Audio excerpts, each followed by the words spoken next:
গল্পতরু চ্যানেলে আপনাদের সাথে আছে আমি রাজ। পড়ছিলাম হুমায়ুন আহমেদের উপন্যাস নীল মানুষ। পড়ছি এর চতুর্থ ও শেষ পর্ব। উপন্যাসটি শুরুর আগে আপনাদেরকে একটি বিষয় সম্পর্কে জানাতে চাচ্ছি। সেটা হচ্ছে আমি একটা ইবুক লঞ্চ করেছি কয়েকদিন আগে। পবিত্র রমজান মাস উপলক্ষে এই ইবুকটি আমি লঞ্চ করেছি। পবিত্র কোরআন শরীফে যে সকল দোয়াগুলো আল্লাহ তাআলা উল্লেখ করেছেন সেগুলোকে সংকলন করে আমি এই বুকটি করেছি। এই বুকটির নাম আল্লাহর কাছে চাইতে শিখি। যেহেতু কোরআনে আল্লাহ তাআলা আমাদেরকে দোয়ার শিক্ষা দিয়েছেন, সো আল্লাহর কাছে কিভাবে চাইতে হয় সেটা আল্লাহ তাআলা কোরআনেই শিখিয়েছেন। এই জন্যে আমি এই বুকটির নাম রেখেছি আল্লাহর কাছে চাইতে শিখি। আপনারা অনেকেই অনেক সময় আমাকে ফিনান্সিয়াল সাপোর্ট করতে চান, বাট আমি আসলে সেই সাপোর্টগুলো সরাসরি নেই না। তবে আপনারা যদি এই ইবুকটি কিনে আপনারা কিন্তু এই ইবুকটি কিনে আমাকে পরোক্ষভাবে সাপোর্ট করতে পারেন। সো ইবুকটির লিঙ্ক আমি ডিসক্রিপশন বক্সে দিয়ে রেখেছি, সেই লিঙ্ক ভিজিট করে আপনারা ইবুকটি কিনতে পারেন।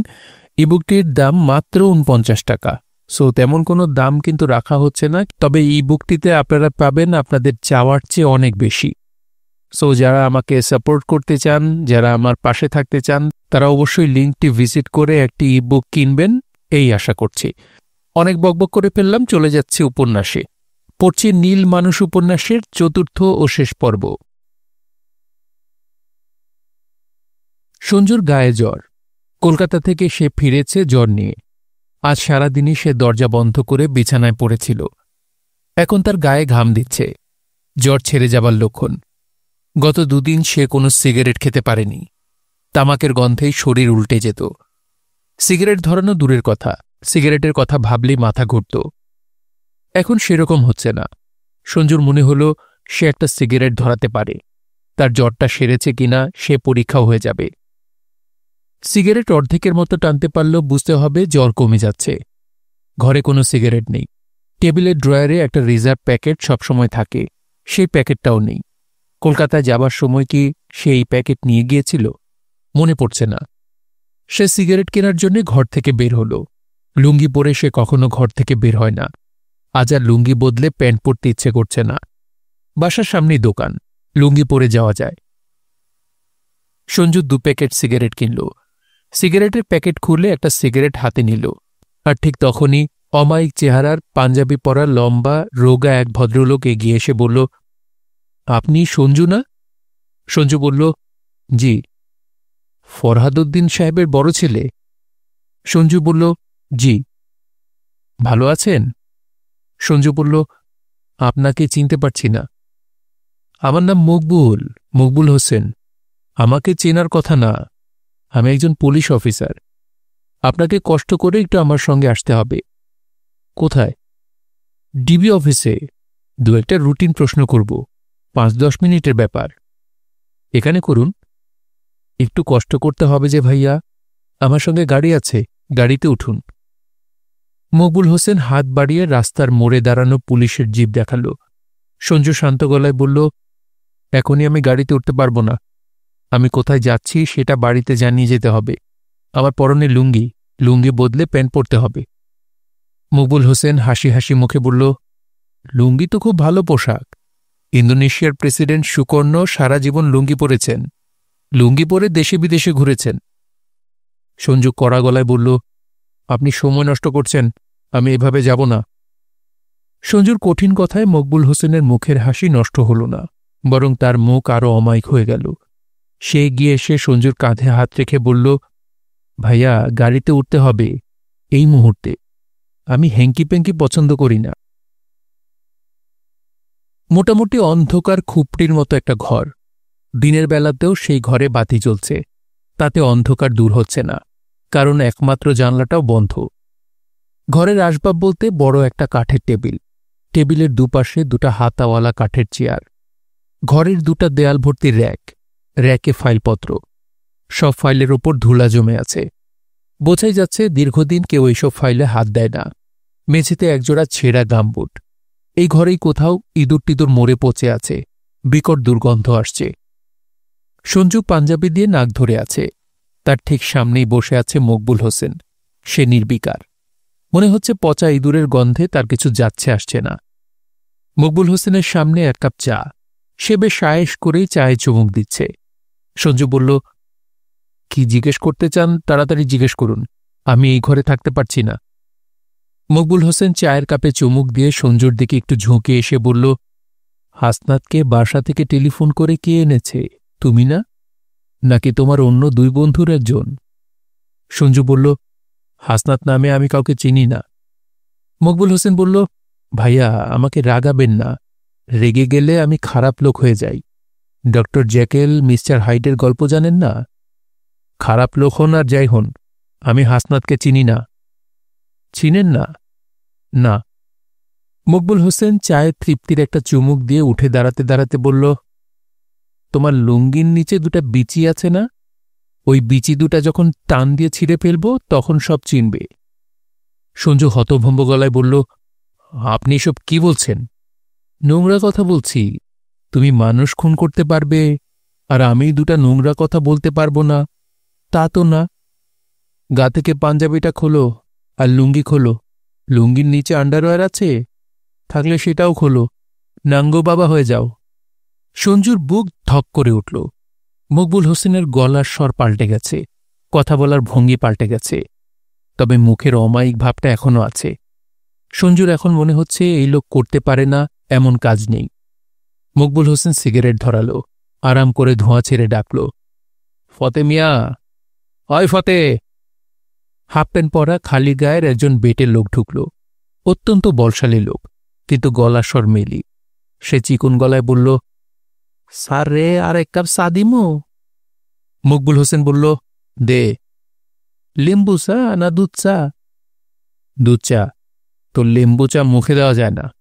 চা দেওয়ার আগে একটা কাজ কর, চেয়ারে হারামিটা বসে আছে, তার কাপড় চোপড় খুলে তারে ন্যাংটা কর, তারপর হাঁটু দিয়ে তার বিচিতে একটা বাড়ি দে। বেশি জোরে দিবি না, মরে যেতে পারে। 2 নম্বরীটা দে। সঞ্জু তাকিয়ে আছে। বেটে লোকটা সত্যি তার দিকে এগিয়ে আসছে। এই তো লুঙ্গিতে হাত দিল। সত্যি সত্যি লুঙ্গি খুলে ফেলছে নাকি? কি হচ্ছে এসব? সঞ্জু কিছু বলতে যাচ্ছিল, কথা গলায় আটকে গেল। হঠাৎ তার কাছে মনে হল 2 পায়ের ফাঁকে তরল আগুন ঢেলে দিয়েছে। সেই আগুন ছড়িয়ে পড়ছে সারা শরীরে, আবার ফিরে আসছে আগের জায়গায়, আবার সারা শরীরে ছড়িয়ে যাচ্ছে। সমস্ত শরীর পুড়ছে, শরীর জ্বলে যাচ্ছে। সীমাহীন ব্যথা ঢেউয়ের মতো উঠানামা করছে। সঞ্জু আকাশ পাতাল কাঁপিয়ে চিৎকার দিল। সেই চিৎকারও গলায় আটকে গেল, তবে মিলিয়ে গেল না। মাথার ভেতর চিৎকারটা হতে থাকল, হতেই থাকল। সময় কি থেমে গেছে? কতক্ষণ পার হয়েছে? সে চেয়ারে এসে কখন বসেছে? সঞ্জু, মুকিরে হারামজাদা, বল। Yes sir. Yes sir. হাসনাতকে কে খবর দিয়ে এনেছে? আমি। ঘটনাটা কি ছিল? টগর বিদেশে যাবার একটা সুযোগ পেয়েছিল। 2,25,000 টাকার দরকার। টাকাটা জোগাড় হচ্ছিল না। প্রথমে সে টাকাটা ধার হিসেবে চেয়েছিল। হাসনাত ভাই রাজিও হয়েছিলেন টাকাটা দিতে। হঠাৎ বললেন না। টগর গেল রেগে। আমরা ভয় দেখিয়ে ওনার কাছ থেকে টাকাটা জোগাড় করার চেষ্টা করেছিলাম। উনি হঠাৎ এমন চিৎকার শুরু করলেন, 2তলার ভাড়াটে উপরে চলে আসলো। তখন হাসনাত ভাইয়ের মুখ চেপে ধরা হয়েছে যাতে শব্দ কেউ না শোনে। এটা ঘটছে টগরের বাসায়? জি না, টগরের চাচার বাসায়। ওই বাসাটা খালি। বাসা দেখাশোনার জন্যে টগর সেখানে একা থাকত। মুখ চেপে ধরার কারণে হাসনাত মারা গেল? মুখ কি দিয়ে চেপে ধরেছিলে? বালিশ দিয়ে? জি। তুমি তো ধরেছ, তাই না? জি। তারপর ডেড বডি সরালে কিভাবে? টেলিভিশন যে কার্টুনে থাকে সেরকম একটা বড় কার্টুন বাসায় ছিল। সেই কার্টুনে ভরে বেবি ট্যাক্সি করে নিয়ে গেছে। বেবি ট্যাক্সি করে জসিম একা ডেড বডি নিয়ে গেছে? জি, একা নিয়ে গেছে। মানুষ খুন করতে কেমন লাগলো? সঞ্জু চুপ করে আছে। মকবুল হোসেন বলল, তোমাকে যে ছোট্ট চিকিৎসাটা আমি করলাম, বিচি চিকিৎসা, এই চিকিৎসার কথা মনে রাখবে। চিকিৎসাটা করেছি ইস্তেয়াক স্যারের নির্দেশে।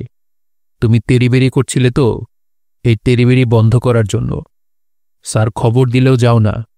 হাসনাত নামের কাউকে চেনো না। এইগুলি যেন পুরোপুরি বন্ধ হয়, বুঝতে পারছ? জি। তোমাকে বাঁচানোর চেষ্টা করছি। 3 জনে মিলে কাজটা করেছ। সেই 3 জনের ভেতর কেউ যদি ধরা পড়ে তাহলে সে বাকি 2 জনকে ফাঁসাবে। 3 জনের 1 জনকে বাদ দেয়া যায় না। বাদ দিলে 3 জনকেই বাদ দিতে হয়। তখন অন্য কাউকে ফাঁসাতে হয়, বুঝতে পারছ? জি। বিচির ব্যথা কমেছে? জি না। এই ব্যথা 1 মাস থাকবে। চা খাবে? জি না। ফতে মকবুল হোসেনের জন্য চা নিয়ে এসেছে। মকবুল হোসেন ফতের হাত থেকে চায়ের কাপ নিতে নিতে বলল, ফতে, তোর আগের বাড়িটা 2 নম্বরই দিতে বলেছিলাম, তা তো দিস নাই, 3 নম্বরই বাড়ি দিয়েছিস। এর ব্যথা কমে গেছে। দেখ না কেমন স্বাভাবিকভাবে প্রশ্নের উত্তর দিচ্ছে। স্যার, 2 নম্বরে একটা দিব? দে। সঞ্জু বিড়বিড় করে কি যেন বলল, কিছুই বোঝা গেল না। মকবুল হোসেন সঞ্জুর দিকে ঝুঁকে এসে বলল, এখন তোমাকে 2 নম্বরই বাড়ি দেওয়া হবে। কিছুক্ষণ জ্ঞান থাকবে না, বুঝতে পারছ? 2 বিচির জন্যে 2টা ঠিক আছে না? জি। জ্ঞান ফেরার পর পাঞ্জাবি লুঙ্গি পরে নিও। তোমার মামা, আমাদের স্যার ইস্তেক সাহেব এসে তোমাকে নিয়ে যাবেন। ওনাকে খবর দেয়া হয়েছে, ঠিক আছে? জি। আমাদের 2 জনের মধ্যে সামান্য যে খেলাধুলা হলো, এটা কাউকে বলার দরকার নাই। জি। তাহলে 2 নম্বর বাড়ির জন্য তৈরি হও। 2 নম্বর বাড়িটা না খেলে ঘটনা বুঝতে পারবে না। সঞ্জু গোঙাতে গোঙাতে বলল, স্যার, একটু আস্তে বাড়ি দিতে বলেন। সঞ্জু পুলিশের জিপে বসে আছে। সঞ্জুর পাশে তার মামা ইস্তিয়াক। 2 জনের কেউ কোনো কথা বলছে না। ইস্তিয়াক মাঝে মাঝে মাথা ঘুরিয়ে সঞ্জুকে দেখছে। যতবার সে তাকাচ্ছে ততবারই তার ভুরু কুঁচকে যাচ্ছে। সঞ্জু এক দৃষ্টিতে রাস্তার দিকে তাকিয়ে আছে। ডিবি অফিস থেকে বের হয়ে সে বেশ অবাক হয়েছিল। তার মনে হচ্ছিল বাইরে এসে দেখবে রাত। রাস্তার হলুদ বাতি জ্বলছে, অথচ বাইরে ঝকঝকে রোদ। সূর্যটা কোথায় দেখা যাচ্ছে না। সূর্য দেখা গেলে সময়ের আন্দাজ করা যেত। সঞ্জুর হাতে ঘড়ি নেই, তার মামার হাতে ঘড়ি আছে। আর চোখে একবার তাকালেই সময় জানা যায়। আর চোখে তাকাতে ইচ্ছা করছে না। গাড়ি কোথায় যাচ্ছে তাও বোঝা যাচ্ছে না। গাড়ি বনানী পার হয়ে এয়ারপোর্টের দিকে যাচ্ছে। সঞ্জুদের বাসা বা তার মামার বাসা কোনোটাই এদিকে নয়। সঞ্জু। জি। আমার দিকে তাকিয়ে কথা বলো। সঞ্জু মামার দিকে তাকালো। একজন ক্রিমিনালকে পাশে বসিয়ে আমি যাচ্ছি এবং ক্রিমিনালের সঙ্গে কথা বলছি, তার কারণ জানো? সঞ্জু জবাব দিল না। তার কপালের 2টা রগ ফুলে উঠল। ইস্তিয়াক বলল, কপালের রগ ফুলিয়ে আমার সঙ্গে কথা বলবে না, রগ ঠিক করো। সঞ্জু মামার হাতের ঘড়িতে সময় দেখে নিয়েছে, 1টা 10। এখন মধ্য দুপুর। ইস্তিয়াক বলল, তোমার মা কেমন ছিলেন সেটা তুমি জানো না, কারণ তাকে তুমি দেখার সুযোগ পাওনি। তোমার বাবাকে তুমি দেখেছ। তিনি কেমন মানুষ তুমি কি জানো? ভালো মানুষ। ভালো মানুষের ডেফিনেশন কি? এক একজনের কাছে ভালো মানুষের ডেফিনেশন এক এক রকম। একজন ক্রিমিনালের কাছে ভালো মানুষের সংজ্ঞা একরকম, একজন সাধুর কাছে অন্যরকম। আমি তোমার ডেফিনেশনটা শুনতে চাই। মামা, আমার শরীর ভালো না, আমার কথা বলতে ইচ্ছা করছে না। অন্যের কথা শুনতে কি ইচ্ছা করছে, নাকি অন্যের কথা শুনতেও ইচ্ছা করছে না? আপনি কি বলবেন বলুন। তোমার বাবা একজন ভালো মানুষ। তার ভালো মানুষই কি পর্যায়ের সেই সম্পর্কে তোমার কোনো ধারণা নেই বলে আমি মনে করি। ধারণা আছে?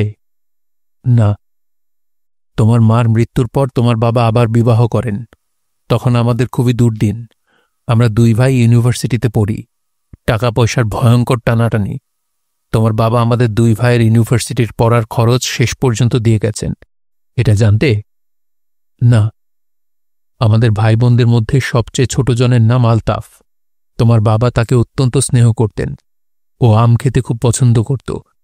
সে খুব অসুস্থ হয়ে পড়ল, কোনো কিছুই খেতে পারত না। যেদিন মারা যাবে সেদিন তাকে আম কেটে দেয়া হয়েছে। দেখা গেল খুব আগ্রহ নিয়ে আম খাচ্ছে। আমগুলি তোমার বাবা নিয়ে এসেছিলেন। আম খেতে খেতে সে তোমার বাবাকে বলল, দুলাভাই, আমি মরে যাচ্ছি এটা জানি। মরে যাবার পর আম খেতে পারব না এটা ভেবে খারাপ লাগছে। তার মৃত্যুর পর একজন মানুষ আম খাওয়া ছেড়ে দিল।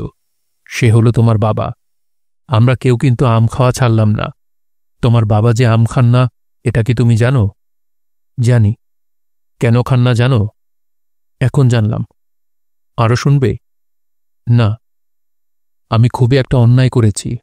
তুমি যে ক্রাইমটা করেছ সেটা তাকে বলে তার মনে কষ্ট দিয়েছি। পৃথিবীর সব মানুষকে আমি কষ্ট দিতে পারি, তাকে কষ্ট দিতে পারি না। আমি তার মনের কষ্টটা দূর করতে চাই। কিভাবে? আমি তাকে বলবো পুলিশ আসলে একটা ভুল করেছে, সঞ্জয় অপরাধের সঙ্গে জড়িত না। তুমিও তোমার বাবাকে এই মিথ্যাটা বলবে। এটা খুবই আশ্চর্যজনক ব্যাপার যে মানুষটার জীবনের ব্রত সত্যি কথা বলা, তাকে পরামর্শ করে মিথ্যা কথা শুনতে হচ্ছে। চারদিক থেকে সে শুনবে মিথ্যা কথা, কিন্তু তাকে বলতে হবে সত্যি কথা। গাড়ি উত্তরা ছাড়িয়ে চলে গিয়েছিল। ইশতিয়াক ড্রাইভারকে গাড়ি ঘোরাতে বলল। সন্ধ্যাবেলা ফরাদউদ্দিন হাঁটতে হাঁটতে বাড়ি ফিরছিলেন। ফুলওয়ালি মেয়েগুলো বেলি ফুল বিক্রি করছে। ফরাদউদ্দিনের কাছে ভাঙতি ছিল না। তিনি 10 টাকা দিয়ে 5টা মালা কিনলেন। ফুলগুলো নাকের কাছে ধরতেই হালকা গন্ধ পেলেন। তার শরীর কাঁপতে লাগল। তার কি ঘ্রাণ শক্তি ফিরে আসছে? 20 বছর পূর্ণ হতে বেশি বাকি নেই। এই জন্য কি কিছু কিছু ইচ্ছা পূর্ণ হতে শুরু করেছে? ফরাদউদ্দিন আরেকটা 10 টাকার নোট বের করে আরও 5টা মালা কিনলেন। তার শরীর কাঁপছে। আশ্চর্য ঘটনা, ফুলের মালাগুলো দ্বিতীয়বার নাকের কাছে ধরলেন। কোনো গন্ধ পাওয়া গেল না। একটু আগে যে সুঘ্রাণ পেয়েছিলেন, এটা কি মনের ভুল? মনের ভুল হবার তো কথা না। আশেপাশে কোথাও কি কোনো ডাস্টবিন আছে, যার পাশ দিয়ে যাবার সময় লোকজন নাক চেপে যায়? ফুলের তীব্র গন্ধ না পেলেও ডাস্টবিনের তীব্র পুঁতি গন্ধ নাকে আসার কথা। ফরাদউদ্দিন ডাস্টবিন খুঁজতে লাগলেন। ডাস্টবিনের পাশ দিয়ে হেঁটে যাবেন, নাকে কোনো গন্ধ আসে কিনা পরীক্ষা হয়ে যাবে। এই পরীক্ষা জটিল পরীক্ষা, অ্যাসিড টেস্ট। যখন যা খোঁজা যায় তখন সেটা পাওয়া যায় না। ফরাদউদ্দিন হেঁটে যাচ্ছেন, কিন্তু চোখে কোনো ডাস্টবিন পড়ছে না। বেঁচে বেঁচে কি আজই ঢাকা শহর আবর্জনা মুক্ত হয়ে গেল? তার বাসার কাছেই ময়লা ফেলার জায়গা একটা আছে, সানশাইন ভিডিওর দোকানটার বামে। লোকজন নাকের রুমাল না দিয়ে ওই জায়গাটা পারি হতে পারে না। ফরাদউদ্দিন ঠিক করলেন আজ তিনি সানশাইন ভিডিওর দোকানের আশেপাশে কিছুক্ষণ হাঁটাহাঁটি করবেন। ইশতিয়াক বলেছিল হাসনাত নামের মানুষটা ছিল সানশাইন ভিডিওর মালিক। দোকানটার দিকে তিনি লক্ষ্য রাখছেন। কিছুদিন বন্ধ ছিল, এখন খুলেছে। লোকজন ভিডিও ক্যাসেট নিয়ে ঢুকছে, বের হচ্ছে। মালিকের মৃত্যুতে ব্যবসা বন্ধ হয়নি, ব্যবসা চলছে। এমনকি হতে পারে দোকানের লোকজন তাদের মৃত মালিকের ছবি দোকানে টানিয়ে রেখেছে। তাহলে হাসনাত নামের লোকটা দেখতে কেমন ছিল জানা যেত। ব্যবসা প্রতিষ্ঠানে মৃত মালিকের ছবি টানিয়ে রাখার রেয়াজ নেই, এতে ব্যবসা কমে যায়। তারপরেও ফরাদউদ্দিন কিছু কিছু জায়গায় এরকম দেখেছেন। শাপলা টেলারিং হাউসে স্যুট টাই সানগ্লাস পরা একটা ছবি আছে। ছবির নিচে লেখা শাপলা টেলারিং হাউসের প্রতিষ্ঠাতা মাস্টার টেলার আজিজ মিয়া, মৃত্যু 7 আগস্ট 1982। সানশাইন ভিডিওর দোকানটা তালাবদ্ধ। হাসনাত সাহেবের লোকজন ব্যবসা ঠিকমতো দেখছে না। ভিডিও ব্যবসার আসল সময় হচ্ছে সন্ধ্যা। এই সময়ে দোকানে তালা দিয়ে চলে গেলে কিভাবে হবে? ফরাদউদ্দিন ডাস্টবিনের দুদিক দিয়ে দুবার গেলেন, কোনো গন্ধ পেলেন না। তারপর একটু হেঁটে সানশাইন ভিডিওর বারান্দায় গিয়ে উঠলেন। অফিস থেকে হেঁটে এই পর্যন্ত এসেছেন, খুবই ক্লান্তি লাগছে। এটা যদি ভিডিওর দোকান না হয়ে চায়ের দোকান হতো, তিনি 1 কাপ চা খেয়ে যেতেন। বাড়িতে চা খাওয়ার একরকম মজা, আবার চায়ের দোকানে বসে চা খাওয়ার অন্যরকম মজা। টিপ টিপ করে বৃষ্টি পড়ছে। আকাশ যে মেঘলা হয়েছিল এতক্ষণ খেয়াল হয়নি। শহরবাসীরা আকাশের দিকে তাকায় না। ফরাদউদ্দিন বুঝতেও পারেননি আকাশে মেঘ জমেছে। বৃষ্টির ফোঁটা গায়ে মাখতে মাখতে তিনি বাসার দিকে রওনা হলেন। তিনি এগোচ্ছেন অনাগ্রহের সঙ্গে। বাসায় ফিরতে তার ইচ্ছা করছে না। যদিও খুব ক্লান্ত লাগছে, তবু বৃষ্টিতে ভিজতে ভিজতে শহরে ঘুরতে ইচ্ছা করছে। বদরুলের পাল্লায় পড়ে এক ভাদ্র মাসে এরকম কাণ্ড করেছিলেন। তারা দুজনই তখন কিশোরগঞ্জে বেড়াতে গিয়েছেন। দুপুরবেলা খাওয়া দাওয়া করে পান মুখে দিয়েছেন। হঠাৎ টিপটিপ করে বৃষ্টি নামল। বদরুল বলল, এই আয় বৃষ্টিতে ভিজি।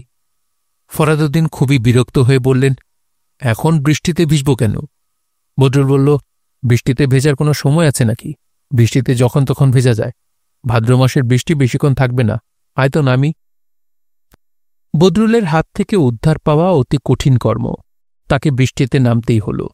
বদরুল বলল, আয় একটা প্রতিজ্ঞা করি, বৃষ্টি যতক্ষণ থাকবে ততক্ষণ আমরা গায়ে বৃষ্টি মাখব। 5 মিনিট থাকলে 5 মিনিট, 1 ঘণ্টা থাকলে 1 ঘণ্টা। তাকে প্রতিজ্ঞাও করতে হল। সেই বৃষ্টি আর থামেই না। সন্ধ্যার পর থেকে আকাশে মেঘের ওপর মেঘ জমতে শুরু করল। ঝড়ো বাতাস বইতে লাগল, বিদ্যুৎ চমকাতে লাগল। যে বাড়িতে বেড়াতে গিয়েছেন তারা অস্থির হয়ে গেল। মুরব্বী শ্রেণীর একজন ছাতা হাতে বের হয়ে এসে বললেন, এ কি পাগলামি করছেন, অশোকে পড়বেন তো। ততক্ষণে ফরহাদউদ্দিনের কেমন রোগ চেপে গেছে। শেষ পর্যন্ত কি হয় দেখা যাক। কিশোরগঞ্জের যে বাড়িতে বেড়াতে গিয়েছিলেন সেই বাড়ির বড় মেয়ের সঙ্গে বদরুলের বিয়ে হয়েছিল। বিয়ের আসরে রব উঠেছিল, জামাই পাগল। পাগলের সঙ্গে বিবাহ মুসলিম আইনে সিদ্ধ না, তাতে সমস্যা হয়নি।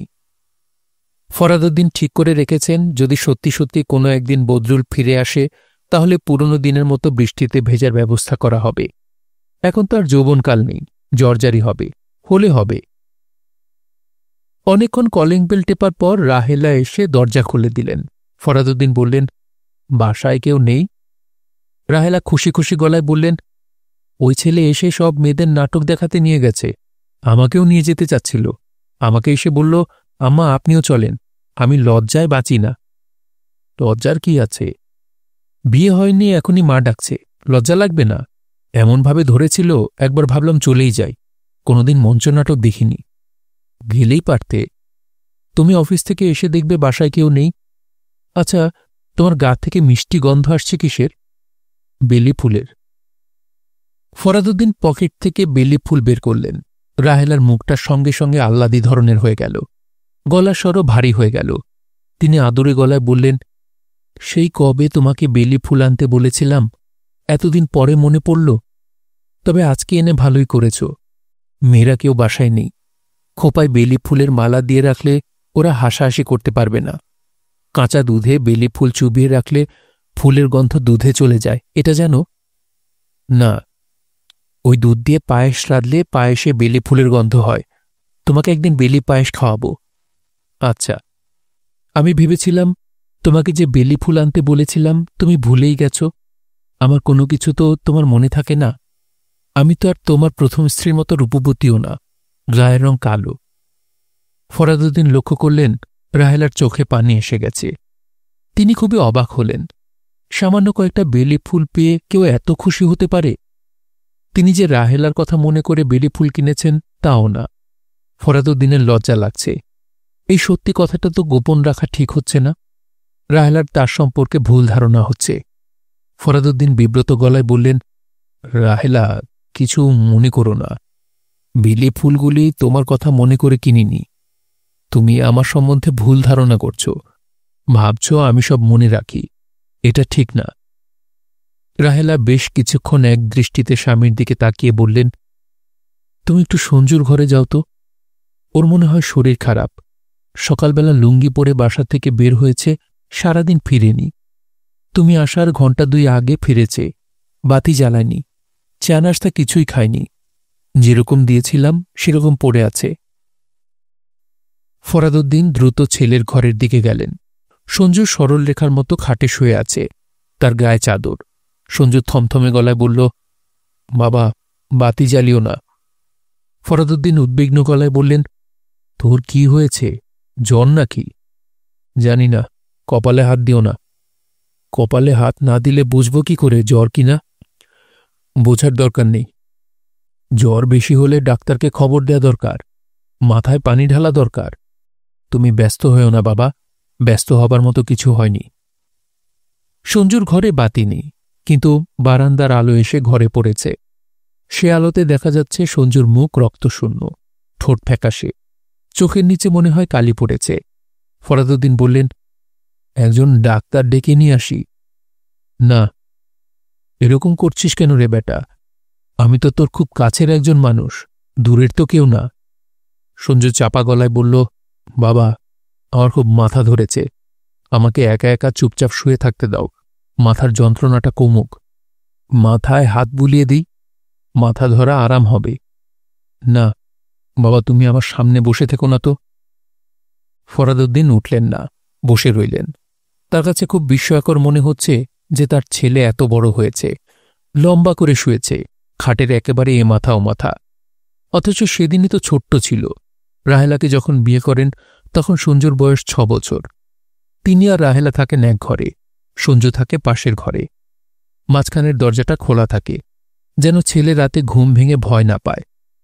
প্রায় রাতেই বুকে একটা চাপ ব্যথা নিয়ে ফরাদুদ্দিনের ঘুম ভেঙে যেত। বুকে চাপ ব্যথার কারণ হচ্ছে সঞ্জু পাশের ঘর থেকে চলে এসেছে। সে তার অভ্যাস মতো গলা জড়িয়ে বাবার বুকের ওপর নিশ্চিন্তে ঘুমোচ্ছে। ফরাদুদ্দিন উঠে দাঁড়ালেন, দরজার দিকে রওনা হলেন। তখন তাকে বিস্মিত করে সঞ্জু ডাকল, বাবা, একটা কথা শুনে যাও। ফরাদুদ্দিন আবারও এসে চেয়ারে বসলেন। সঞ্জু বলল, বাবা, তুমি মনে কষ্ট পাচ্ছ কেন? আমার যে কাজটার জন্য তুমি কষ্ট পাচ্ছ, সেই কাজটা আমি করিনি। আজ হোক কাল হোক পুলিশ ভুল স্বীকার করবে। এখন আমার কথা কি তোমার কাছে যথেষ্ট না? ফরাদুদ্দিন গাঢ় স্বরে বললেন, যথেষ্ট। সঞ্জু বলল, এখন তুমি নিশ্চিন্ত মনে ঘরে গিয়ে ঘুমাও। কপালে হাত দিয়ে জ্বর দেখতে চাচ্ছিলে, জ্বর দেখো। ফরাদুদ্দিন ছেলের কপালে হাত রাখলেন। সঞ্জুর গায়ে জ্বর, শরীর পুড়ে যাচ্ছে।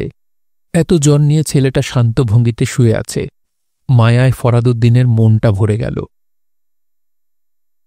ফরাদুদ্দিনের অফিস ক্যান্টিনে শালু মামা বসে আছেন। আজ তাকে খুবই বিরক্ত মনে হচ্ছে। ক্যান্টিনে চিকেন কর্ন স্যুপের অর্ডার দিয়েছিলেন। স্যুপ আজ তৈরি হয়নি। সপ্তাহে সব দিন নাকি হয় না, রবিবার এবং বৃহস্পতিবার এই 2 দিন হয়। এ ধরনের কথা শুনলে মেজাজ খারাপ হবার কথা। শালু মামা থমথমে গলায় বললেন, তোদের ক্যান্টিন ম্যানেজারকে তো চাপকানো উচিত। সপ্তাহে 2 দিন স্যুপ হবে, এটা কোন নিয়মে? এই 2 দিন ছাড়া স্যুপ খাওয়া নিষেধ, এরকম আইন কি জাতীয় পরিষদে পাশ হয়েছে? ফরাদুদ্দিন বললেন, মামা, অন্য কিছু খান। আমি কিছু খাই বা না খাই সেটা অন্য ব্যাপার। সপ্তাহে 2 দিন স্যুপ কোন আইনে হবে এটা আমাকে বুঝিয়ে বল। এই 2 দিনের বিশেষত্ব কি? ভেজিটেবল পাকোড়া দিতে বলি মামা। আরে না। শালু মামা সিগারেট ধরালেন। ফরাদুদ্দিন মামার মেজাজ ঠিক হবার জন্য অপেক্ষা করতে লাগলেন। মামার কাণ্ডকারখানা দেখে তার খুবই মজা লাগছে। ফরহাদ। জি। এই কাগজটা রেখে দে, পরে দিতে ভুলে যাব। কিসের কাগজ? কনকের মার ঠিকানা চেয়েছিলি?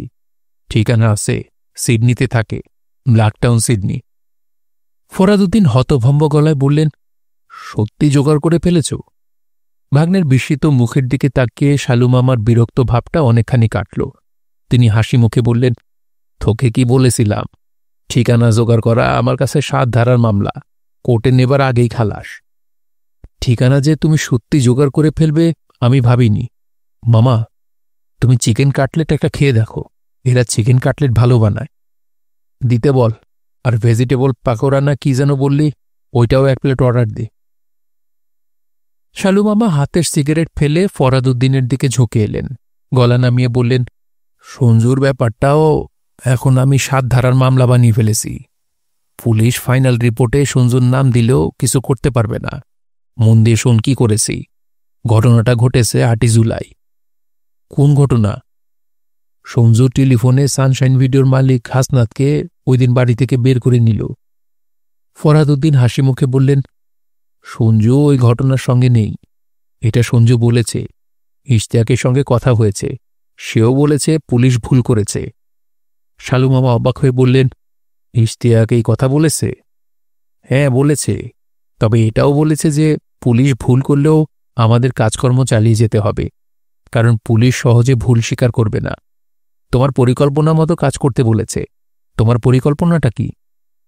সেটাই তো বলার চেষ্টা করছি, তুই তো কথাই শুনছিস না।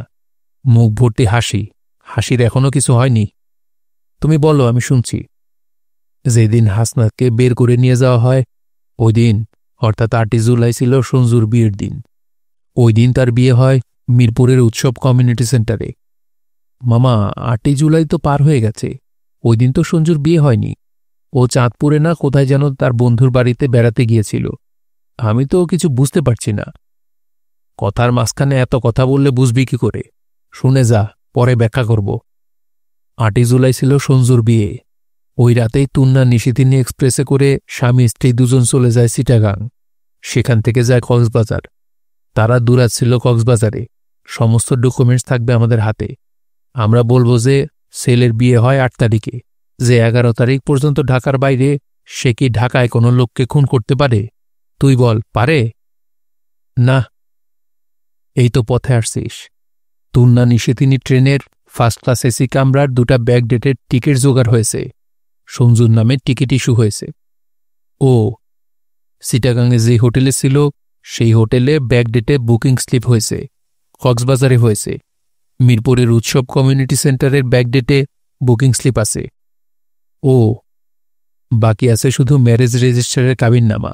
একটু ঝামেলা হচ্ছে, তবে সন্ধ্যা নাগাদ খবর পেয়ে যাব যে এটাও কমপ্লিট। এইসব কাজ আমি খুব অল্প পয়সায় সেরেছি। মাত্র 13,500 খরচ হয়েছে। কাজী অফিসের কাবিননামাটায় বেশি লাগবে, মিনিমাম 10,000 ধরে রাখ। মিথ্যা বিয়ে? মিথ্যা হবে কেন, সত্যি সত্যি বিয়ে। কনক মেয়েটার সঙ্গে বিয়ে, একটু ব্যাকডেটে হচ্ছে। সেটা কারোর জানার তো দরকার নেই। আমি কাজী অফিসে নিয়ে বিয়ে দিয়ে দেব। তারিখটা বসানো হবে পিছনের। ক্লিয়ার? সঞ্জু রাজি হবে না। রাজি হবে না কেন? কনক মেয়েটাকে সে পছন্দ করে না। শালু মামা থমথমে গলায় বললেন, ফাঁসির দড়ি থেকে বাঁচার জন্যে আমি যদি পথ থেকে একটা নিরিকুত্তি ধরে এনে শাড়ি পরিয়ে নিয়ে গিয়ে বলি, সঞ্জু একে বিয়ে করতে হবে, সঞ্জু সোনা মুখ করে বলবে, কবুল কবুল কবুল। চিকেন কাটলেট এবং ভেজিটেবল পাকোড়া চলে এসেছে। শালু মামা চিকেন কাটলেটে একটা কামড় দিয়ে বললেন, জিনিস খারাপ না, ঝাল একটু বেশি, কিন্তু ঝালটার প্রয়োজন ছিল। তুই কিছু খাবি না? না। পাথরের মতো মুখ বানিয়ে ফেলেছিস কি জন্যে? তুই কি ভেবেছিস সঞ্জুর সঙ্গে কথা না বলে আমি গেছি? ওর সঙ্গে আমার কথা হয়েছে। সঞ্জু রাজি? অবশ্যই রাজি। আমি ইশতিয়াক সাহেবের সঙ্গে এই প্ল্যান নিয়ে কথা বলেছি। উনি আমার প্ল্যানে মুগ্ধ। তবে তিনি বলেছেন এই মুহূর্তে যেন মকবুল হোসেন কিছু না জানেন। আমরা পুরো ব্যাপারটা পুরোপুরি গুছিয়ে রাখব। খেলার জন্য যেসব তাস দরকার সব হাতে থাকবে। প্রয়োজন হলে শেষ মুহূর্তে মকবুল হোসেনকে আমাদের তাস দেখাব। ব্যাটার চোখ শুধু কপালে উঠবে তা না, মাথার তালুতে উঠে যাবে। এখন বল, আমার বুদ্ধি কেমন? মামা, তোমার বুদ্ধি ভালো। শালু মামা দীর্ঘ নিঃশ্বাস ফেলে বললেন, বুদ্ধি শুধু ভালো বললে বুদ্ধির অপমান করা হয়। আমার অতিরিক্ত বুদ্ধি। অতিরিক্ত বুদ্ধির কারণে নিজের জন্য কিছু করতে পারলাম না।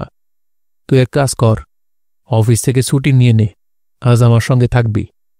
কেন? অনেক কাজ বাকি আছে। ব্যাকডেটে বিয়ের কার্ড ছাপাতে দেব। এই কার্ড বিলি করবার দরকার নেই। কিছু স্যাম্পল থাকবে। কাজীর অফিসে যাব।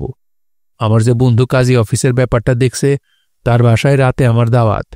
তুইও থাকবি, মামার সঙ্গে ঘুরবি। কোনো সমস্যা আছে? না। আমার ওই বন্ধুর আবার সামান্য মদ পানের অভ্যাস আছে। এর জন্যে 2টা ব্ল্যাক লেভেল কিনতে হবে। আমার দিক থেকে উপহার। এত বড় একটা কাজ করে দিচ্ছে, বুঝতে পারছিস না? ফরাদুদ্দিন ক্ষীণস্বরে বললেন, পারছি। সঞ্জুকে নিয়ে ভাবিস না।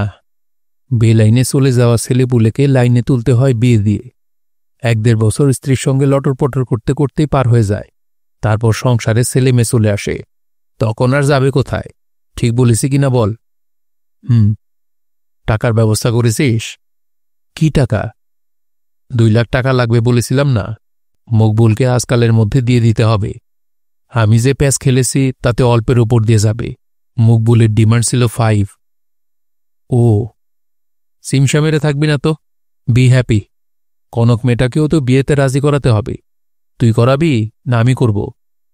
ফরাদুদ্দিন জবাব দিলেন না। শালু মামা বললেন, তুই বল, তুই বললেই হবে। এখন যা, বাসায় একটা টেলিফোন কর, তারপর চল বের হই। বাসায় টেলিফোন করব কেন?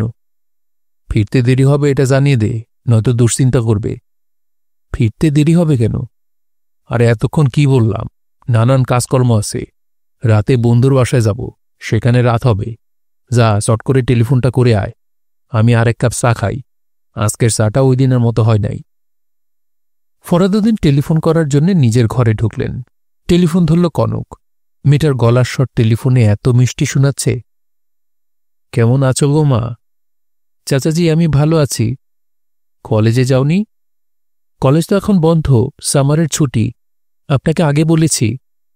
মনে থাকে না মা, কিছুই মনে থাকে না। আপনার গলার স্বর এমন শোনাচ্ছে কেন চাচাজি? আপনার শরীর কি ভালো? আমার শরীর ভালো। তোমার জন্য একটা সুসংবাদ আছে। কি সুসংবাদ? আসলে সুসংবাদ 2টা। একটা এখন বলি, আর একটা পরে বলবো। সামনাসামনি বসে বলবো। না চাচাজি, দুটাই এখন শুনব। প্রথম সুসংবাদ হলো তোমার মার ঠিকানা বের করেছি, এখন আর যোগাযোগ করতে অসুবিধা হবে না। যে যোগাযোগ করতে চায় না তার সঙ্গে যোগাযোগ করা কি ঠিক? 2 নম্বর সুসংবাদটা কি? সঞ্জু তোমাকে বিয়ে করতে রাজি হয়েছে। কি মা, খুশি? কনক কিছুক্ষণ চুপ করে থেকে বলল, চাচাজি, আপনি খুশি হলেই আমি খুশি। এই বাড়িতেই থাকবে, কোথাও চলে যেতে হবে না। বদরুল এসে দেখবে তার মেয়ে আমার কাছেই আছে, সেই কি খুশিই না হবে। বাবা আসবে মানে? ফরাদুদ্দিন গলার স্বর নামিয়ে প্রায় ফিসফিস করে বললেন, কনক শোনো, আমার মনে সব ইচ্ছা একে একে পূর্ণ হওয়া শুরু করেছে। 20 বছর পার হতে বেশি বাকি নেই তো, এই জন্যেই ঘটনাটা ঘটছে। আমার ইচ্ছা ছিল সঞ্জুর সঙ্গে তোমার বিয়ে দেয়া, সেটা হচ্ছে। ঘ্রাণ শক্তি যেন ফিরে পাই, এই ইচ্ছাটাও ছিল। হঠাৎ হঠাৎ ঘ্রাণ পাচ্ছি। শালু মামা চিকেন কাটলেট খাচ্ছিল, চিকেন কাটলেটের সঙ্গে সস, কাঁচামরিচ আর পেঁয়াজ দিয়েছে। শালু মামা যেই একটা কাঁচামরিচে কামড় দিলেন, অমনি কাঁচামরিচের ঘ্রাণ পেলাম। চাচাজি, আপনার শরীর কি ভালো? হ্যাঁ, শরীর ভালো। আমার কেন জানি মনে হচ্ছে আপনার শরীর ভালো না। আপনি এক কাজ করুন, অফিস থেকে ছুটি নিয়ে বাসায় চলে আসুন। অফিস থেকে ছুটি নিব, কিন্তু বাসায় আসতে দেরি হবে রে মা, অনেক কাজ বাকি। তোমাদের বিয়ের কার্ড ছাপাতে দিতে হবে, আজ দিনে দিনে কার্ড ছাপায় বাসায় নিয়ে আসব। চাচাজি, বিয়েটা কবে? এইখানে একটা মজা আছে রে মা, বিরাট মজা। ফরাদুদ্দিন ছেলে মানুষের মতো কুই কুই করে হাসছেন। কনক হ্যালো হ্যালো বলছে, তিনি তা শুনতে পাচ্ছেন না। তার খুবই হাসি পাচ্ছে। ফরাদুদ্দিন বাড়ি ফিরলেন রাত 3টায়। দুশ্চিন্তায় অস্থির হয়ে সবাই জেগে বসে আছে। মানুষটা এত রাত করে কখনো ফিরে না। কোনো অ্যাক্সিডেন্ট হয়নি তো? বাড়ি ফিরতে দেরি হবে, এই খবর টেলিফোনে কনককে জানানো হয়েছে। সেই দেরি মানে এত দেরি? রাত 2:30টার সময় সঞ্জু বের হয়েছে হাসপাতালে হাসপাতালে খোঁজ নিতে। রাহেলা নফল নামাজ পড়তে বসেছেন। কলিং বেলের শব্দ না হওয়া পর্যন্ত তিনি নামাজ ছেড়ে উঠবেন না।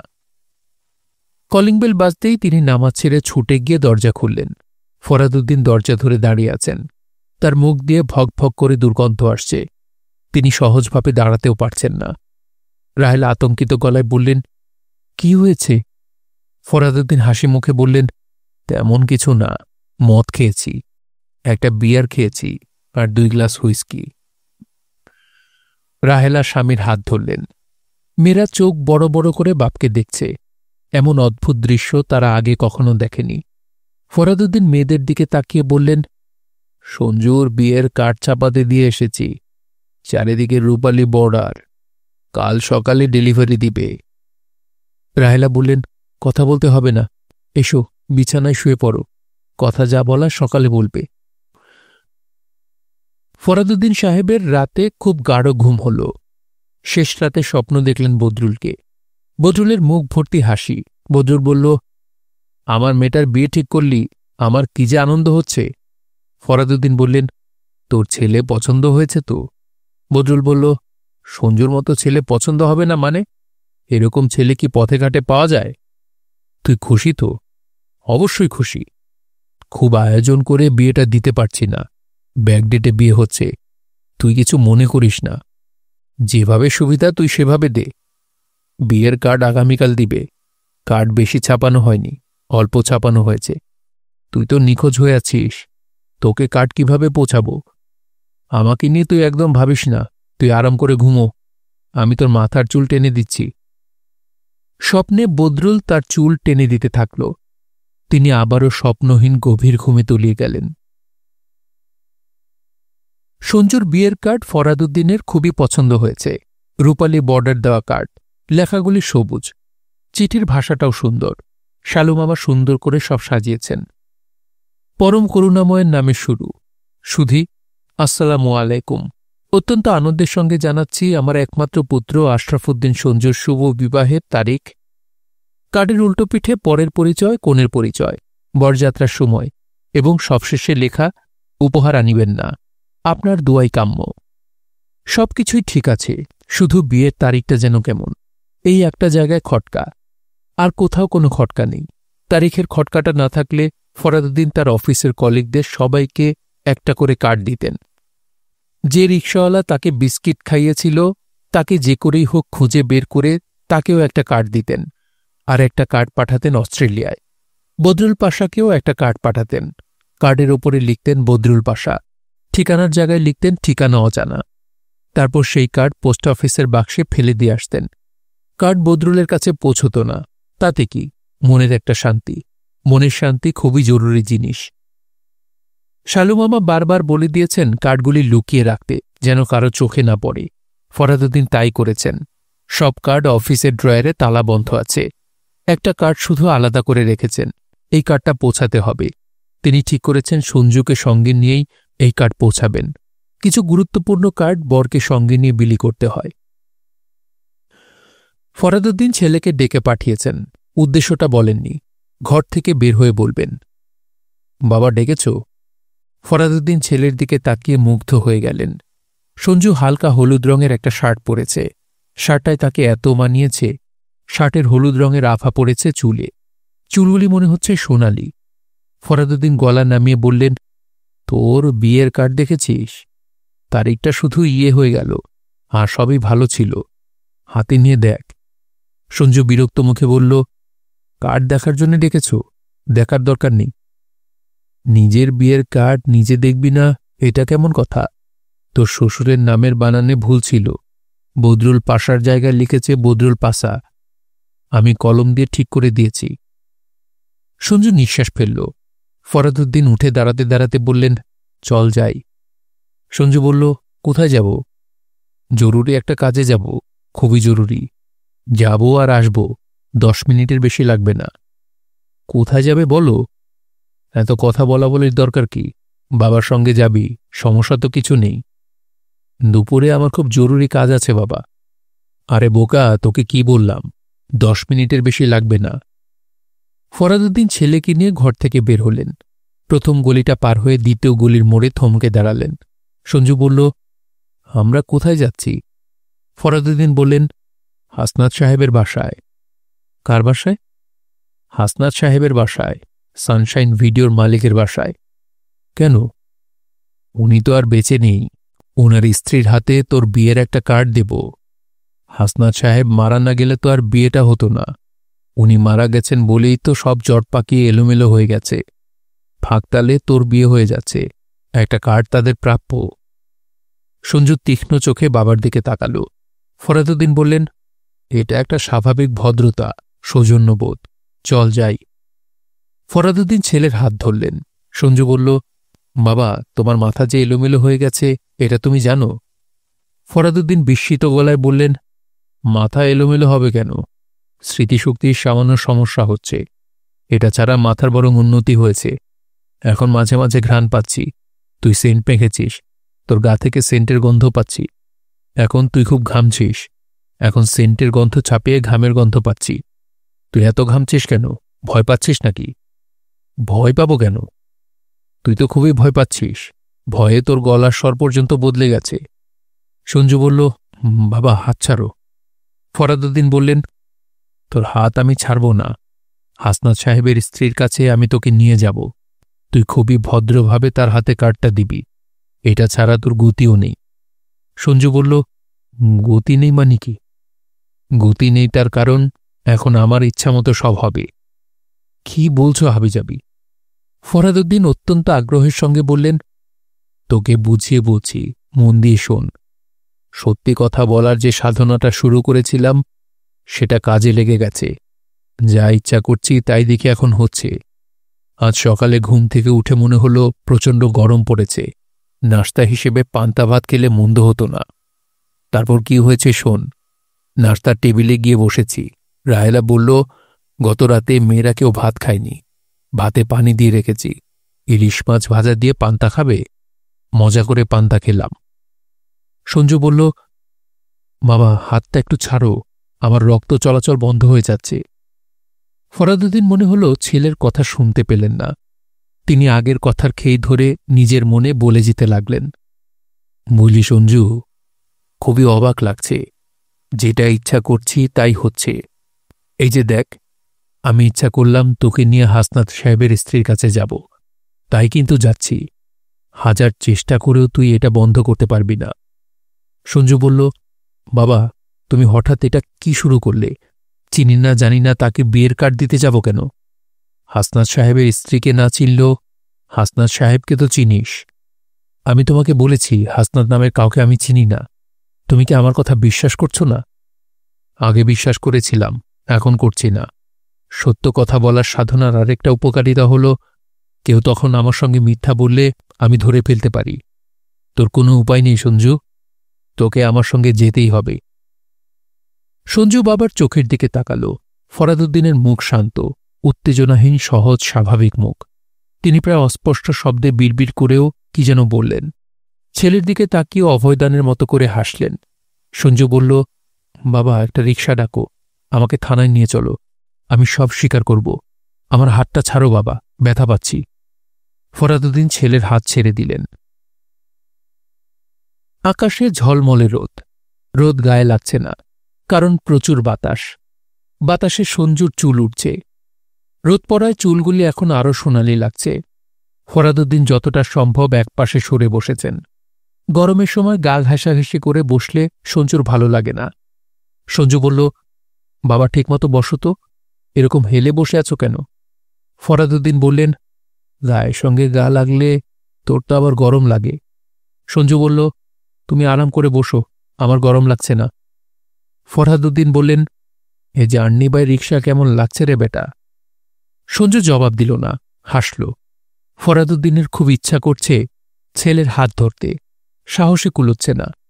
গায়ে হাত দিলে সঞ্জু খুব রাগ করে। ফরহাদুদ্দিনকে অবাক করে দিয়ে সঞ্জু বাবার হাত ধরল।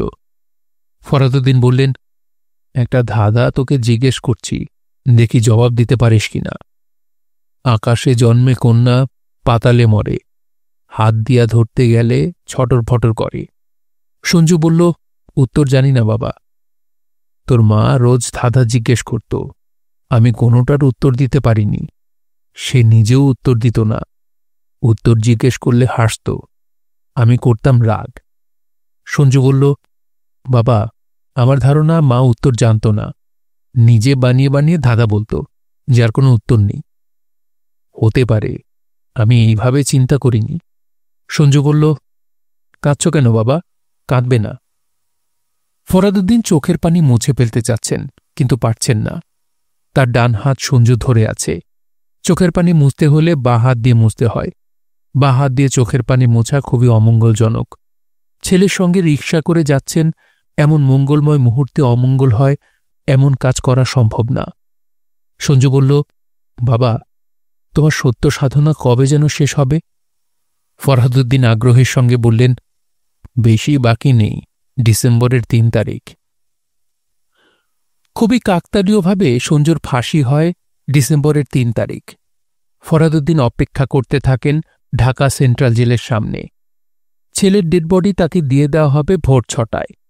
তিনি ডেডবডি নিয়ে বাড়ি চলে যাবেন। আঞ্জুমান মফিদুল ইসলামের একটা গাড়িকে খবর দেয়া আছে, সেই গাড়ি এখনও আসেনি। গাড়ি না এলে ডেডবডি নেওয়ার সমস্যা হবে। সেদিন গাঢ় কুয়াশা পড়েছিল, এমন কুয়াশা যে চারদিকের কিছুই দেখা যাচ্ছিল না। সূর্য অনেক আগেই উঠে গেছে, কিন্তু সূর্যের কোনো আলো শহরে এসে ঢুকছে না, বরং কুয়াশা গাঢ় হচ্ছে। খুব কাছের মানুষকেও স্পষ্ট দেখা যাচ্ছে না। হঠাৎ ফরহাদুদ্দিনের মনে হল, দূরে কাকে যেন দেখা যাচ্ছে। হাঁটার ভঙ্গিটা বদরুল পাশার মতো। লম্বা একজন মানুষ হাত দুলিয়ে দুলিয়ে বদরুলের মতোই হাঁটছে। আজ তার ইচ্ছা পূরণের দিন। বদরুলের সঙ্গে আবার যেন দেখা হয়, এই ইচ্ছাটা কি পূর্ণ হতে যাচ্ছে? ফরহাদুদ্দিন দৃষ্টি ফিরিয়ে নিলেন। যে আসছে সে আসুক, মানুষটা যদি বদরুল হয় ভালোই হয়। ডেডবডি বাড়িতে নিয়ে যাবার মতো ঝামেলার কাজে সে সাহায্য করতে পারে, আর বদরুল না হলেও কোনো ক্ষতি নেই। ৬টা বেজে গেছে। জেলখানার মূল ফটক খোলার শব্দ হচ্ছে। মনে হয় এরা এখন সঞ্জুকে নিয়ে আসছে। শুনছিলেন হুমায়ুন আহমেদের উপন্যাস নীল মানুষ। পড়ছিলাম এর ৪র্থ ও শেষ পর্ব। উপন্যাসটি শুনতে আপনাদের কাছে কেমন লাগলো তা অবশ্যই কমেন্ট করে আমাদেরকে জানাতে পারেন। ভালো লাগলে একটি লাইক করবেন, চাইলে শেয়ার করে অন্যকে শোনার সুযোগ করে দিতে পারেন। সবাই ভালো থাকবেন, সুস্থ থাকবেন এবং গল্পতরুর সঙ্গেই থাকবেন। ধন্যবাদ।